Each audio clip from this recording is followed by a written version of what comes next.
Namaste, welcome. Sorry for just being a little bit late.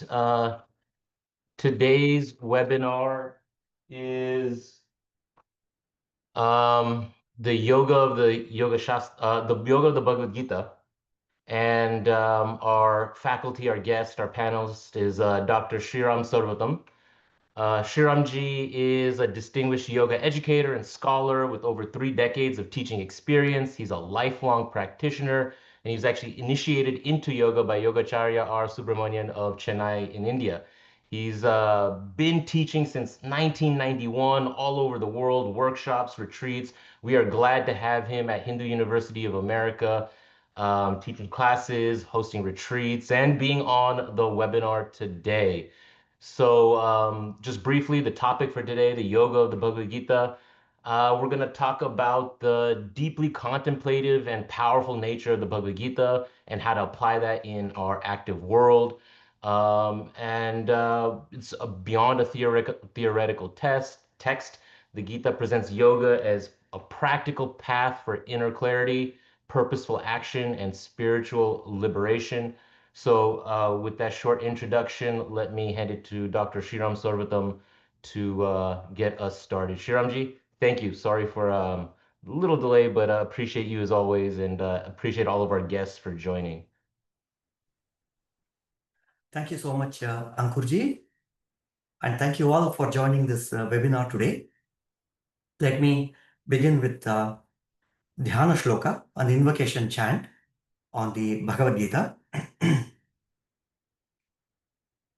Om Parthaya Pratibodhitam Bhagavata Narayanena Swayam Vyasena Gratitam Purana Munina Madhye Mahabharatam Advaitaamritavarshiniim Bhagavatim Ashtadashadhyayiniim Amba Tvam Anusandadhami Bhagavad Gita Bhavadveshiniim Bhagavad Gita Bhavadveshiniim Bhagavad Gita Bhavadveshini.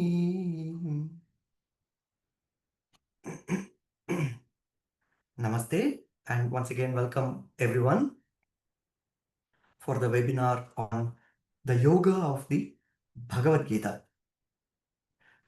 As we all know, the Bhagavad Gita is also recognized as a yoga shastra, a scripture on yoga. So what we are going to do today is to don the hat of a yogi. What can we assimilate from the teachings of the Bhagavad Gita that will help us in the path of yoga? What is yoga? And what are the insights that are present in the Bhagavad Gita that are very unique, that you don't find in some of the other classic yoga shastras? So let us begin by looking at the very first word of the Bhagavad Gita. The very first word of the Bhagavad Gita is dharma. Dharma. So the first verse of the Bhagavad Gita starts Dharma Kshetre Kurukshetre Samaveta Yuyutsavaha Mamakaha Pandavaschaiva Kim Akurvata Sanjaya. These words were spoken by the blind king Dhritarashtra. So he's asking Sanjaya. So in the Dharma Kshetra, in the Kurukshetra, please tell me what is happening. What are my sons and the sons of Pandu doing? So for our purpose today, we will just examine the first word here, dharma. Dharma kshetre kurukshetre is how it starts. So the first word of the Bhagavad Gita is dharma. When we look at the very last word of the Bhagavad Gita, so let us examine the last shloka of the Bhagavad Gita. These words were spoken by Sanjaya. This is in the 18th chapter, 78th verse, the very last verse of the Bhagavad Gita. Sanjaya says, Yatra Yogeshwara Krishna Yatra partho dhanurdharaha tatra shrir vijayo bhutihi dhruva nitihi matihi mama. The last word is mama. Mama. We will see in a few moments the meaning of this verse. But let's first start by looking at the last word. Mama means mine, mine, that which belongs to me. So when we put the very first word of the Bhagavad Gita, dharma, and the last word of the Bhagavad Gita, my, what we see is that the whole of the Bhagavad Gita expands upon mama dharma, my dharma. It is an enquiry on what is my dharma. What do we mean when we say dharma? This is a very big topic, but for the purpose of today's webinar, we will look at dharma as the intrinsic quality of something that is inseparable from that something. So when we talk about mama dharma, my dharma, what is it that is my nature, that is inseparable from who I am? In other words, we can say it is the self-enquiry. Who am I? So mama dharma, the whole of the Bhagavad Gita is an enquiry, a self-enquiry. Or we can say it is a path towards self-realization. Who am I? And this is the objective of all the yoga sadhanas that we do, all the practices in yoga that we do. For example, when we look at the Patanjali Yoga Sutras, very early on in the Yoga Sutras, Patanjali says, Tada drashtuhu swarupe avasthanam. The yoga is nothing but when the chittavritti nirodhas have been silenced, the chittavrittis have been silenced, the mind becomes so quiet, we abide in the nature of who I am. You see, in other words, we repose in the truth of who I am. Who am I? So, tada drashtuhu swarupe avasthanam. I stand in myself. I abide in myself. I realize myself. So, when Arjuna is confused, so the very first chapter of the Bhagavad Gita, Arjuna expresses his confusion whether to fight the war or not fight the war. And he gives a long list of logical statements that says why he should not fight the war, because he doesn't want to kill his friends, relatives, and so forth. So when we analyze the predicament of Arjuna, he wants to run away from his duties, run away from the war, not because he is incompetent. You see, Arjuna was one of the greatest warriors in the history. A great warrior like him, so he is full of confidence in his skills. So it was not a matter of competence that brought about the confusion or the fear in his mind. So the predicament that Arjuna was experiencing is because of conscience. It is not competence, it is because of conscience. Should I fight this war? He knew his capabilities, but should I use my capabilities to wreak this big havoc? So that was the predicament that he was in. Arjuna Vishada Yoga, as it is described, the title of the very first chapter of the Bhagavad Gita. That predicament, should I do this or should I not do this? This action goes against my conscience, is what Arjuna says. I don't think I should do it. And then in response to that, when Krishna starts the Gita Upadesha, the teachings of the Gita to Arjuna, so Krishna says, Oh Arjuna, you have forgotten who you are. You see, And in fact, that is the predicament of most of our life. We are not in touch with who we are. So when we are not in that state of yoga, we are not abiding in ourselves. We don't recognize who we are. So our actions are not connected from the self. Our actions are not inspired from the self. You see? So when there is connection with the self, when we are rooted with my dharma, when we remember who I am, when we remember my dharma, then our actions that we do will be in alignment with who I am. For example, suppose in deep meditation, we recognize, oh, this is who I am. I wish to be a kind person. I wish to be a joyful person. It comes as an inspiration. When we are in deep meditation, when we are in touch with who we are, when the mind is so quiet, calm, when we abide in the nature of the self, then all these values that are inherent to us, it becomes aware in our consciousness. So it surfaces into our consciousness. Just like when the sun sets, all the stars in the sky reveal themselves. So like that, when the chitta vrittis, when the chatter of the mind, when it settles down, then the whispers of the self, they start revealing themselves. So we are in touch with the inspiration from the self. So Krishna says, you have forgotten who you are. So in the modern language, we could say that this is called brain fog. Brain fog. You see, the mind is so confused, we are unable to think clearly. So when there is brain fog, then there's a lot of confusion. Is this what I should do? We are basically trying to decide between so many choices. Decision making becomes a very big energy depleting activity. You see?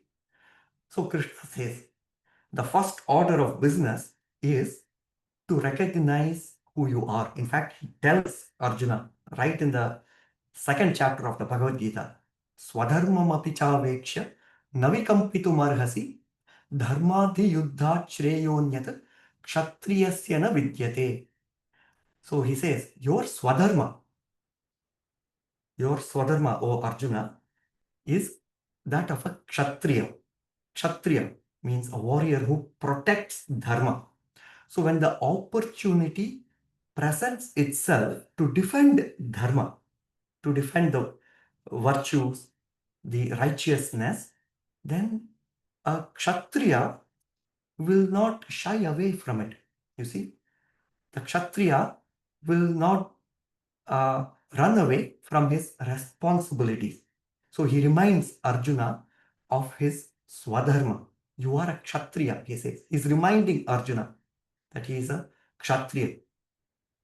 So later on in the Bhagavad Gita, Krishna presents a systematic way of abiding in the self. So when there is brain fog or when there is turbulence in the mind, we can say brain fog is nothing but tamo guna, tamas. When there's darkness, when there's a cloud, a dark cloud that prevents clear thinking. So that is tamo guna. Or the mind can be swept away by storms of emotions and storms of thoughts, an overwhelming stampede of chitta vrittis, a turbulent flow of thoughts. We can say that is the rajoguna, rajas.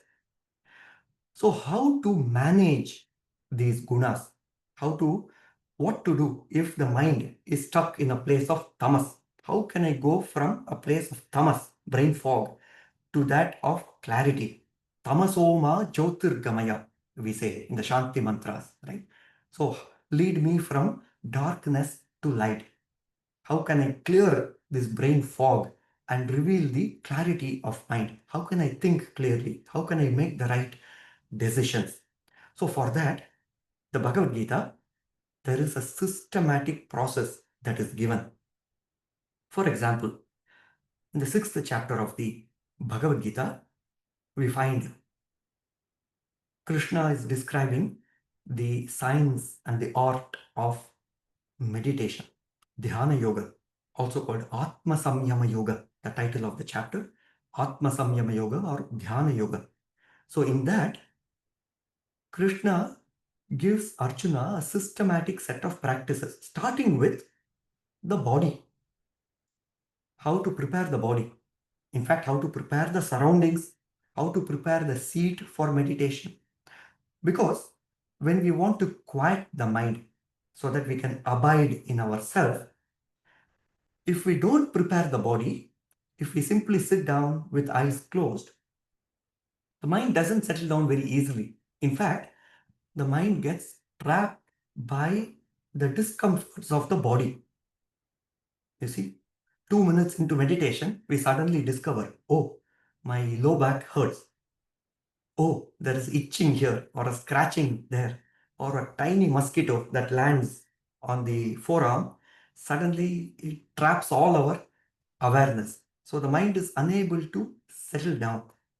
So the first thing, the first step in the practice of meditation is to make sure that the body is stable and the body doesn't disturb us when we meditate, so that we can enjoy the inner scenery without being constantly disturbed by the body or by the environment.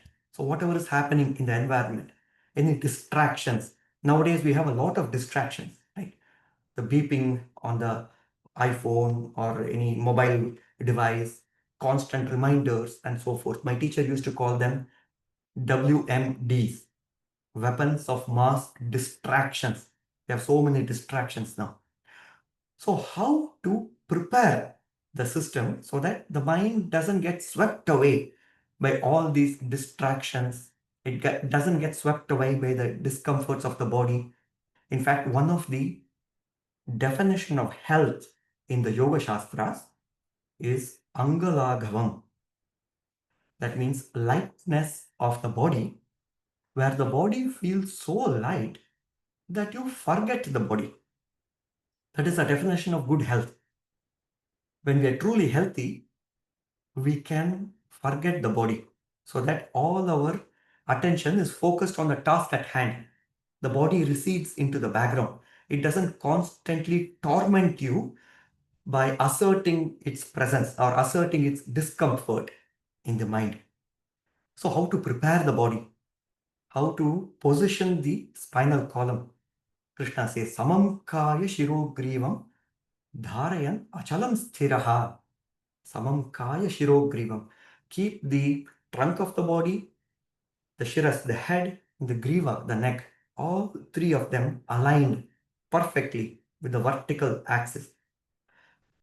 So when we sit in that position, automatically we allow the body to be in a place of stability and comfort, sthiram and sukham, because it doesn't take too much of muscular engagement or muscular activity in order to hold the body's position. It requires least energy expenditure, you see, when we position the body. And not only that, when the spine is held upright, the spinal column is the highway of prana. So when we look at the pranamaya kosha, the sheath of the physiology or the movements of prana. So when the highway is clear, when the highway is not crooked, when the highway is straight, then the prana can move in a brisk manner, not in a sluggish manner. Many times when the prana is moving sluggish, then the mind is also moving sluggish. The quality of thoughts that our mind has access to is not very high quality. It is not Nobel Prize winning thoughts that are running in the mind. Most of the thoughts that are running in the mind are usually mundane, trivial thoughts. Krishna says that in the Bhagavad Gita, Atatvartavad alpam cha tat tamasamudahritam. He says in the 18th chapter of the Bhagavad Gita, Most of the thoughts that run in people's mind is alpam, trivial thoughts. They're not going to benefit nobody. They're not going to be beneficial for the practitioner, not for others as well. You see? So, how to elevate the quality of thoughts? For that, we need to allow the prana to move brisk in the system. And just by positioning the body, by keeping the spine upright, we are able to straighten the highway of prana. There are many major nadis that are running in the spinal column. Sushumna nadi, Ida nadi, Pingala nadi, Chitrini nadi, Vajra nadi, Saraswati nadi. Like that, there are bunch of very important nadis that are running in the spinal column. And when we position the body in this way, we are creating the space for a high quality experience of meditation to unfold. So there are more chances that the mind will become quiet and tranquil. So there is a transformation that happens where a turbulent mind is transformed to a tranquil mind. And when the mind is tranquil, we are able to get in touch with who we are. We are able to abide in ourself. And then Krishna also talks about what to do. Okay, you have prepared the body, you have prepared the prana. In fact, he even defines what is pranayama. In the Bhagavad Gita, there's a definition of what is pranayama given in the 4th chapter of the Bhagavad Gita.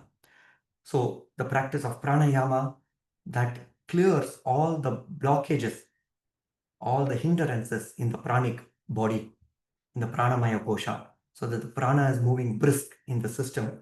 And then the mind settles down. And when we are in meditation, what to do if the mind gets distracted? For example, suddenly we discover, oh, my mind is not with me. My mind is going on an excursion, right? It is thinking about something else. It has drifted away from the center. So, what to do in such a situation? That also is addressed in the Bhagavad Gita. So, Krishna says, Yato yato nischarati manas chanchalamasthiram tatastato niyam yaitat atmani yeva vasham nayet. So, whenever the mind drifts away from the center, from the self, simply become aware of that and bring the mind back to center. Just keep doing this mechanically without trying to get discouraged or without blaming the mind. Oh, I've been trying to meditate for the last half an hour. The mind is still not listening to me. No, don't have that attitude at all. Simply, whenever the mind goes away, bring it back. Keep doing this again and again. So, when we do this, bringing the mind back to center again and again and again, what happens is that we are strengthening the samskara or the habitual patterns for the mind to repose in the self. And in fact, this is described, the mechanics of this is described in the Yoga Sutras, where Patanjali, the Yoga Sutras, he says that when we bring the mind back to the self, we are strengthening what is called Nirodha Samskara, the habitual tendency of the mind to be with the self. The opposite of Nirodha Samskara is called Vyuthana Samskara. That means the habitual tendency of the mind to go away from the self. And these two samskaras, Nirodha Samskara, Vyuthana Samskara, are in opposition to each other. And so far in our lives, we have encouraged the Vyuthana Samskara. We have encouraged the mind to go out, extroverted state of mind. But now, in the practice of meditation, let us strengthen the Nirodha Samskara. Bring the mind back to the self. Keep doing this again and again, and this will help nurture the Nirodha Samskara. And there comes a time when the Nirodha Samskara becomes as strong as the Vyuthana Samskara, and then we are in control of our mind. If we want, we can meditate. If we want to be extroverted, engaged in the world, we can do that too. You see? And this is one of the most profound teachings of the Bhagavad Gita, where Krishna says that in yoga, We are not trying to become a recluse. You see, one of the misunderstandings of yoga is that the spotlight of focus has been on all the inner work, inner practices. But Krishna says in the Bhagavad Gita, there's a verse in the 18th chapter of the Bhagavad Gita, Pravrittim cha nivrittim cha karya karye bhaya bhaye bandham moksham cha ya vetti buddhis sa artha satviki. So a sattvic buddhi, when the intellect is clear, then we are able to decide when is the right time to be engaged in the world, pravritti, engagement with the world, extroverted mind. And we are able to recognize when is it time for nivritti, when is the time for introspection or meditation. Both are important. Pravritti is important, we are engaged with the world. Nivritti is also important, where we abide in the self. To give an example, if we want the tree to grow taller, we want deeper roots. So if you want a taller shoot system, we want a deeper root system as well. So the more dynamic we want to be in the world, when we want to express excellence in our action, not just mediocre action, but we want to excel in what we are doing. Yoga karmasu kaushalam, Krishna says, karmashu kaushalam, kushalatvam, the skillful action or dexterity filled action or excellence in action, it comes from being rooted in the self. So they are not opposed to each other. In fact, they are complementary. Pravritti and nivritti are complementary. So the more we are able to go inwards and abide in the self, the more we are preparing for dynamic activity in the world. The more we are preparing to excel in our actions. And in turn, the more engaged we are in actions, karma yoga. When we are engaged in actions, then we are preparing the mind for a high quality experience of meditation as well. You see, for example, a person who is a couch potato, they cannot go deep in meditation. You see, when they sit to meditate, they will simply go into slumber. They will sleep. It's very difficult for them to go into a meditative state where the mind is crystal clear because there is still a lot of brain fog. The tamas has to be cleared. And in order to clear the tamas, we need dynamic activity. We need the prana to move brisk in the system. And after that, when we sit down for meditation, the quality of meditation is deeper. So the point is, meditation and dynamic activity go hand in hand. They are complementary. So these are some of the teachings that are very unique to the Bhagavad Gita, where Krishna is explaining to Arjuna the role of dynamic action. Do not run away from the world. It is not to become recluse. In fact, each chapter of the Bhagavad Gita, as you know, is titled on a particular yoga. For example, the first chapter of the yoga of the Bhagavad Gita is Arjuna Vishada Yoga. Second chapter is the Sankhya Yoga. Third chapter is Karma Yoga, and so forth. Each of the 18 chapters is titled on a particular yoga. And depending on what we resonate with, we can practice. For example, if somebody resonates with bhakti, then the 12th chapter of the Bhagavad Gita, there are practices or abhyasas that are given around bhakti yoga, how to nurture that bhakti, how to make progress in the path of bhakti yoga. Sixth chapter, as I mentioned before, is the chapter on dhyana yoga or atma samyama yoga, where Krishna gives a systematic set of practices, step-by-step practices. In fact, my teacher used to describe the sixth chapter of the Bhagavad Gita as a complete manual on meditation. So it has everything that is needed to know about meditation, what to eat, how much to eat. So it talks about ahara as well, and how to prepare the seat for meditation, how to position the body, how to make the flow of prana brisk in the system, pranayama practices, and then How do you position your eyes? So convert the eyes to the tip of the nose. And many scholars interpret that as the third eye, not this tip, but the third eye, tip of the nose. And so each of these yogas, whether it is dhyana yoga or bhakti yoga or karma yoga, of course, the third chapter is titled Karma Yoga, but the teachings of Karma Yoga appear in many other chapters as well. In Karma Yoga as well, Krishna gives a variety of abhyasas, practices to do in Karma Yoga to make progress in the path of Karma Yoga. And so in the upcoming Yoga of the Bhagavad Gita course, 11-week course offered through the Hindu University of America, we are going to do an in-depth study of all these practices. And each of the sessions, we are going to examine one topic.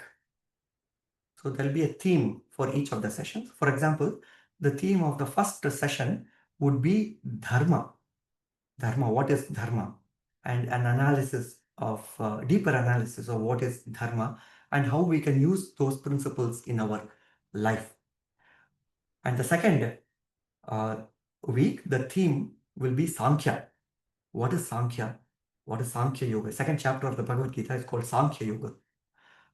And the third week, the theme will be Karma and Karma Yoga. We will examine what is the law of karma and what are the 9 abhyasas, 9 practices that are given in the Bhagavad Gita around the topic of Karma Yoga.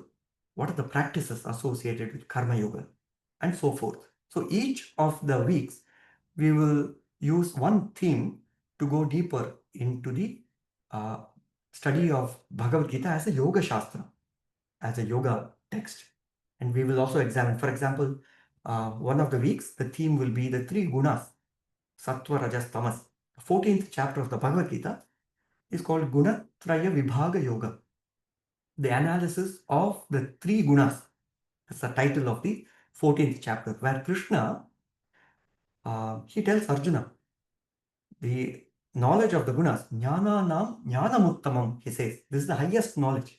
The analysis of the 3 gunas in the Prakriti, this is the highest knowledge because it can be easily practicalized. It can be easily applied in our daily life. So when we understand what is sattva, what is rajas, what is tamas, what is the definition of these words, and then what to do to manage these gunas. For example, I wake up in the morning and I discover, oh, today I feel so lethargic. There is a lot of brain fog. There is too much tamas in the system. So what are some things I can do today to remove that tamas? What are specific practices that I can do to remove tamas? On some other days, perhaps rajas is more dominant. Perhaps the mind is filled with anxiety or too much turbulent flow of thoughts. So on those days, we need to suppress the rajas, rajogun. So what are specific practices that can help us to reduce rajas in the system? There's a very beautiful verse in the 14th chapter of the Bhagavad Gita. Rajas tamas chabibhuya sattvam bhavati bharata rajas tvam tamas chaiva tamas sattvam rajas tatha. So when you reduce rajas and when you reduce tamas, sattva will automatically raise up. And then he presents the other 2 combinations as well.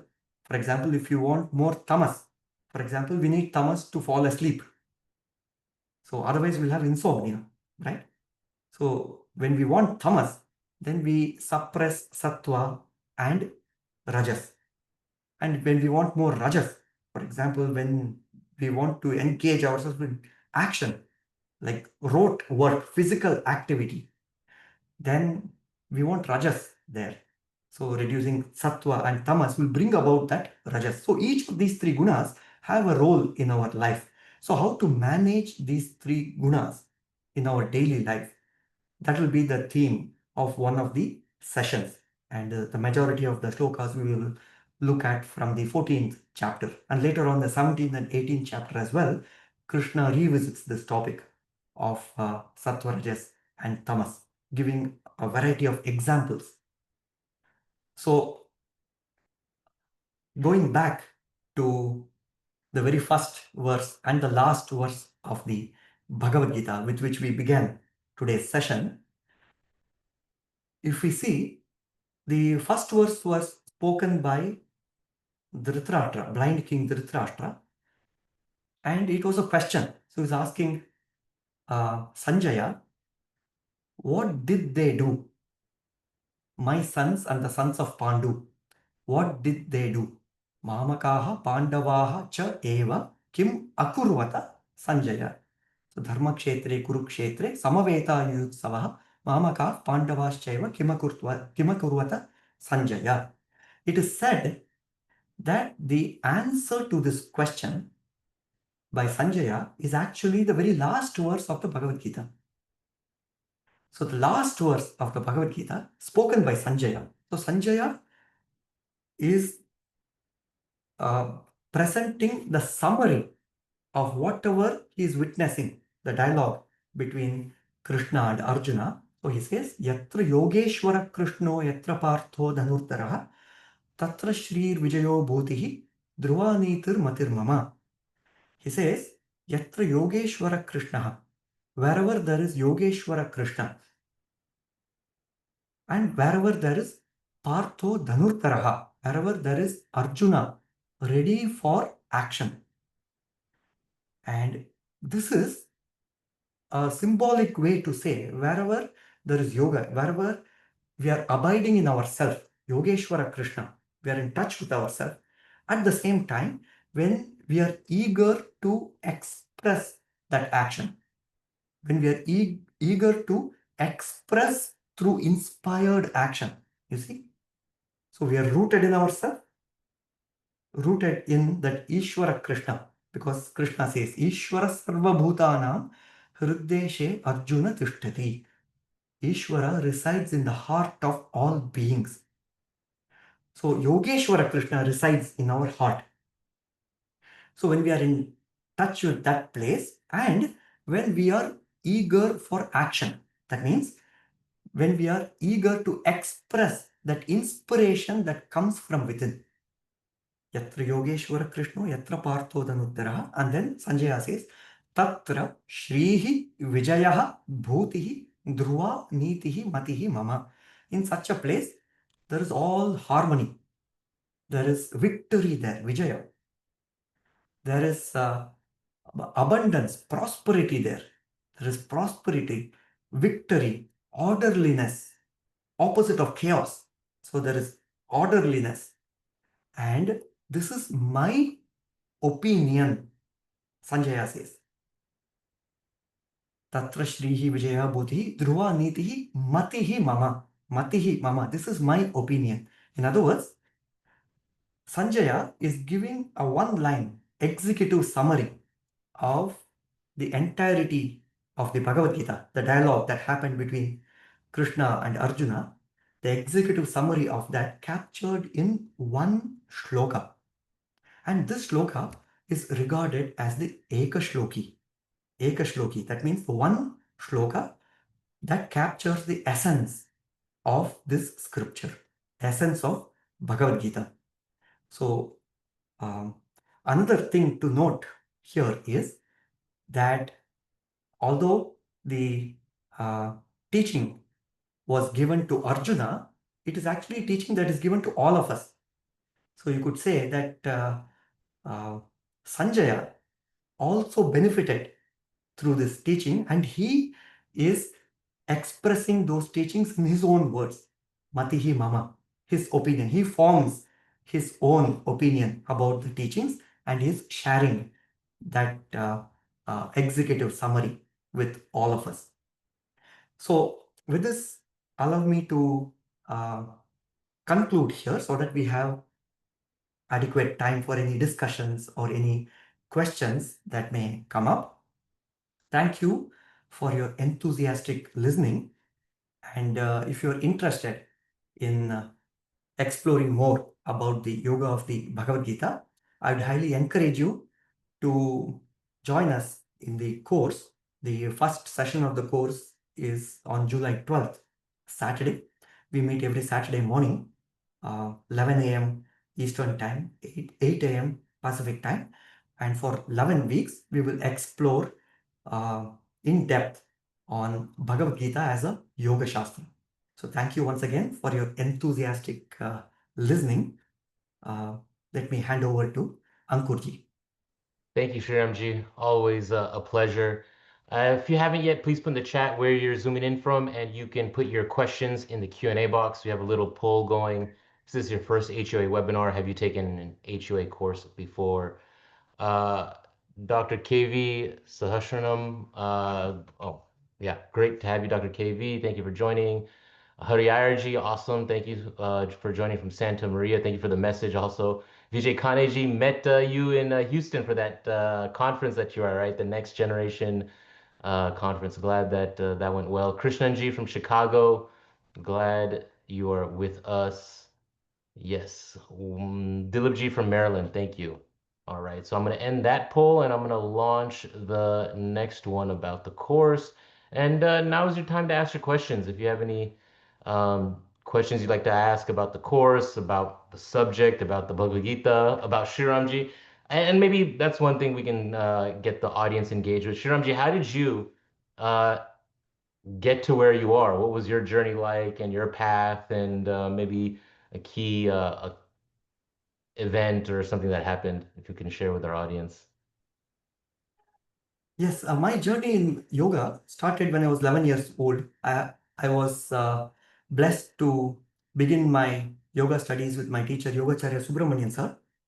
I studied with him for 14 years, where the yoga studies was not just practice, or not, it was not just theory. It was a mix of both. And that is the best way to make progress in yoga sadhana. A mixture of abhyasa and the knowledge, the understanding, the foundational tenets of yogic wisdom and the yoga practices.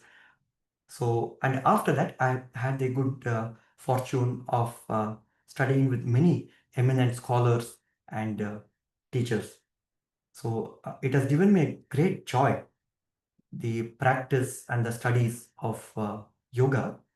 And also, it has given me a great joy to share the teachings of yoga in the role of a yoga teacher as well. So, I firmly believe that the practice and the wisdom of yoga can profoundly elevate the life experience for everybody, because it has so much to offer.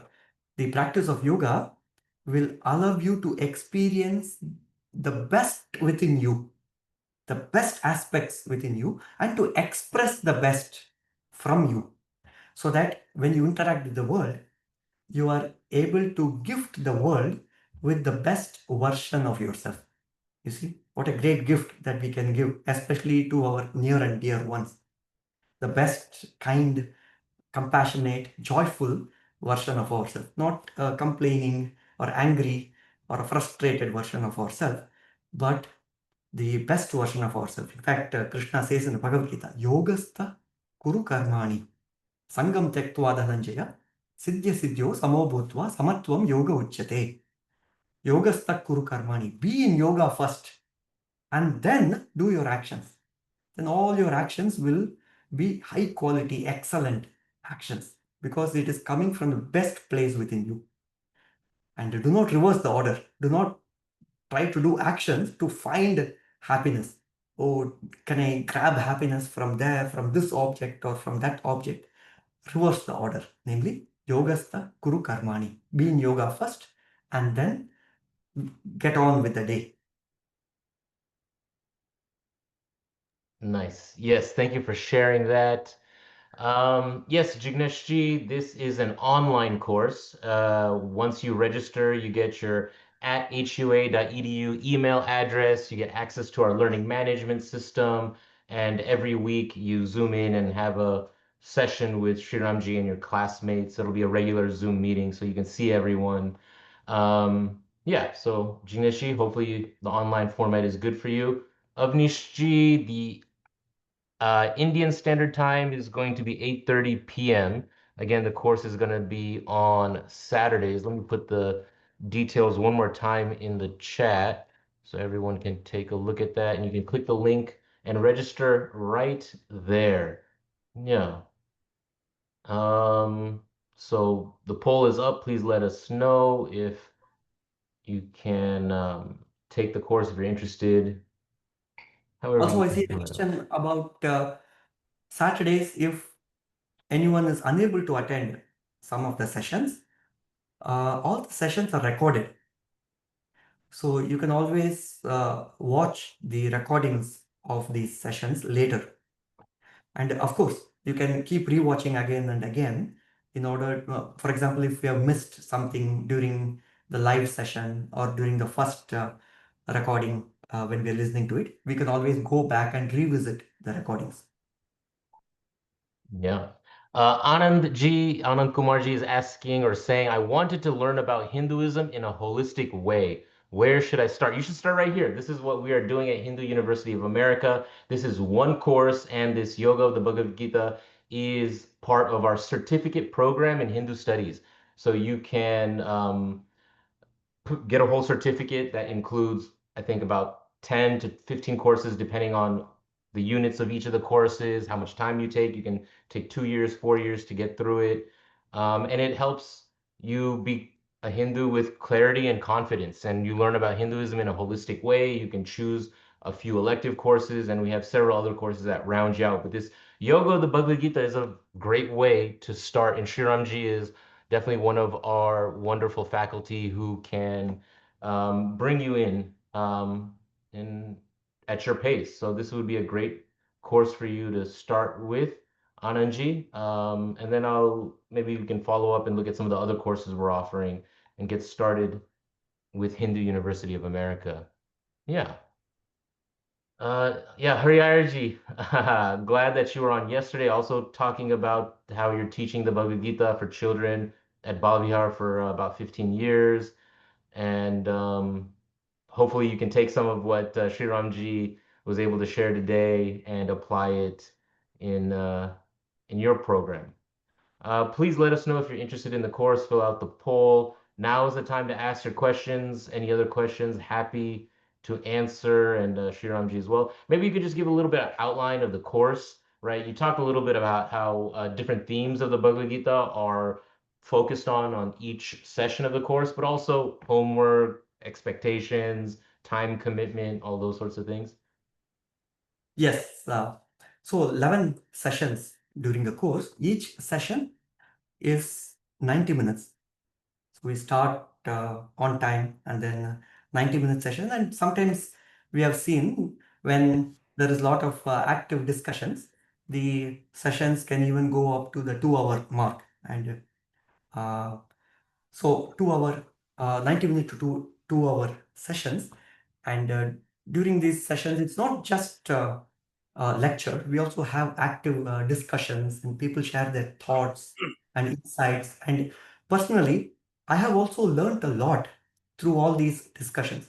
We have offered this course many times in the past. I think this is the 7th or 8th time that we are offering this course with the HOA. And each time it's a great learning experience for myself as well, because the discussions are so engaging and enriching. So many insights come. We are all learning from each other. And one of the uh, highlights of this course, in fact, uh, one of the session we dedicate for chanting, the practice of chanting. So when we study the Bhagavad Gita as part of the Swadhyaya means a self-inspired study of a scripture, we also practice chanting. And these chanting sessions have been very phenomenal success. People really love it. So some of the verses that we have studied so far, we use them as a way to practice chanting. And that profoundly elevates the experience of the Bhagavad Gita. The Bhagavad Gita becomes more personal. You see, they're chanting the Sanskrit shlokas together. And we are also able to imbibe the meaning of the verses directly through Sanskrit. There are many Sanskrit words that cannot be easily translated to English, you see. So when we go directly to the source, starting from the Sanskrit shloka, then we're able to imbibe much more from it. So these are some of the things that we examine. And regarding the homework is very light. It will require only 5 or 10 minutes of additional commitment per week, where you simply summarize uh, what we have seen in the last session, 2 or 3 key takeaway points from your perspective. What were your 2 or 3 aha moments during the previous session? So you simply jot them down and submit as the homework. That's it. So it doesn't require too much of time commitment. One of the objectives of this course is so that we are all self-inspired to take up the study of yoga scriptures proactively. Great. Terry says, thank you. This has been so informative. Thank you for being here. Justin from Poland, namaste. Glad that you're working on your Devanagari script or your writing. I'm glad that you're there. Hariji, yeah, please share. I know you shared yesterday a little bit, so let's just keep it a little. Oh no, there you go. Where'd you go? Sorry, I was lowering your hand and I did not do that. So Hariji, go ahead and share a little bit. Namaskar, Dr. Sriram. It is a pleasure to listen to your overview of the Bhagavad Gita. I have not taken a class in the HAU, but I am seriously considering taking your class. I am still working at the age of 82, and my work schedule is busy for 10 to 12 hours a day, even now. And I also started teaching the Mahabharata to my granddaughter today onwards. She's 11 years old.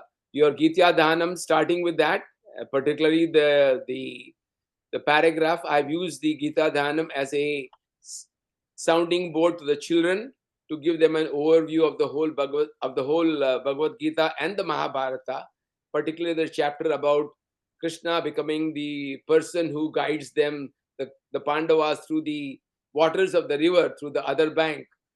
That's the particular 5th or 6th chapter in the Gita Dhyanam. So we, in our class, we started with the Gita Dhyanam, and then we did the first 6 chapters for all the seniors in our area for the last 15 years.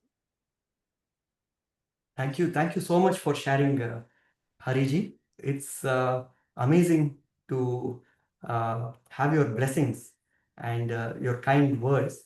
And it'll be a great honor if you can join us and also share your wisdom and insights during the course as well. We'd love to have you with us. Certainly, I will look at the course and the timing, and I would certainly, it will be my privilege to join your class, sir. Thank you. Namaskar. Great. Thank you, Hariji. I know you've been joining webinars for a long time, so it'd be great if you took that leap and joined this course. And I think Shriramji is perfect for what you're learning, what you're applying, and then opportunities for collaboration. That'd be great. Yeah. Thank you, Hariji. At this stage in life, in the sannyasa yoga, I think it makes an opportune time for the last journey or the last chapter of our lives to understand the Gita and put our life in perspective and give the benefit of that to our children and grandchildren. Well said. Thank you. Yeah. Very beautifully expressed. Thank you once again, Hariji. Great. Thank you, Hariji. Jigneshji, Shriramji, you're based in the Bay Area, right? Which Sunnyvale? Correct. in San Francisco. San Francisco, nice. But Shriramji travels, does retreats. His schedule is busy, and we will be planning other future retreats at our campus in Pine Lake in Florida. And he visits and speaks at conferences, and we can. Shriramji is busy, but he's always available too. So glad. Thank you for that, Jigneshji.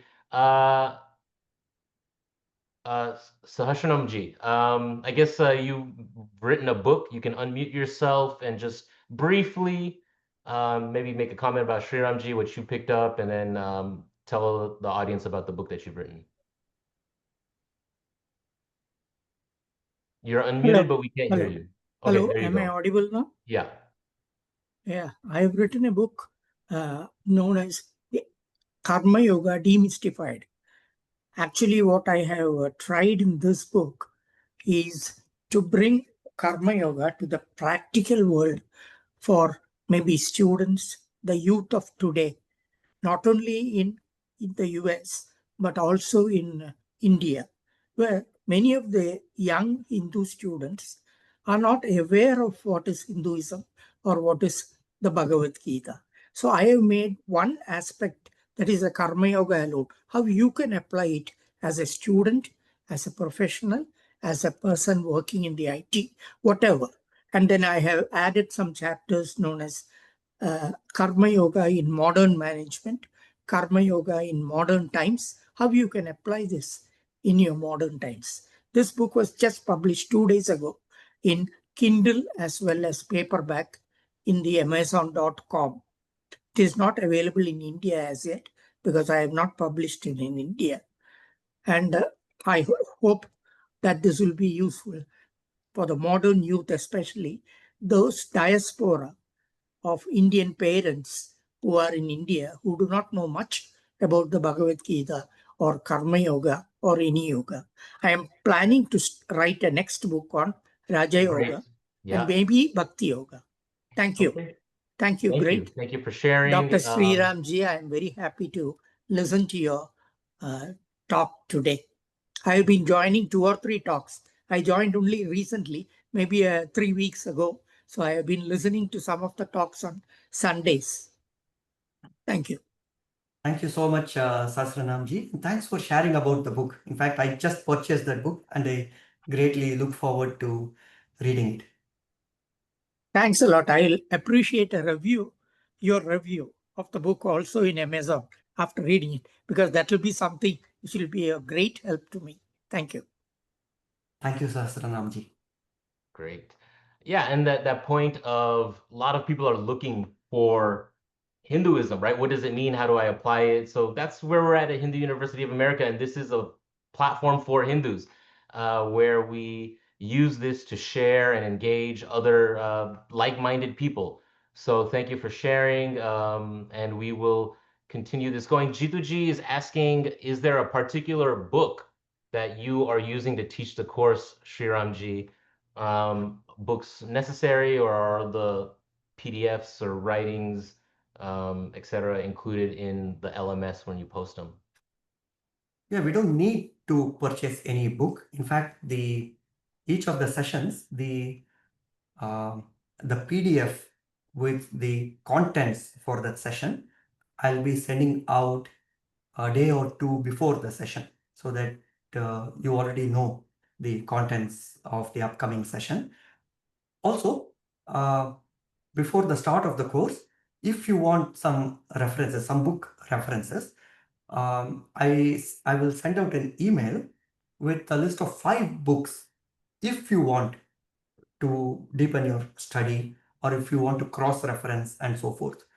And a couple of those books go in depth into Bhagavad Gita, and a couple of them are like word by word translations of each shloka. So if you want to know what is the meaning of certain Sanskrit words in the Bhagavad Gita, or if you want to explore the deeper meanings of the shloka, not just the cursory translation, but a deeper layer of meaning. For example, the very first verse of the Bhagavad Gita, Dharma Kshetre Kurukshetre, we saw that, right? We can go deeper. Even in the very first verse, there is a deeper meaning hidden in it.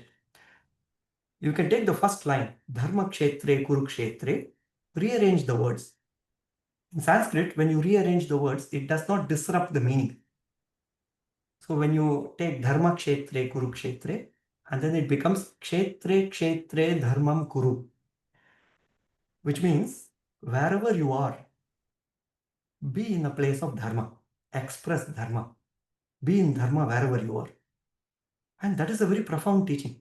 So right in the very first verse of the Bhagavad Gita lies hidden a secret teaching. So like that, we will uncover some of these rahasyas. These are called Gita rahasyas.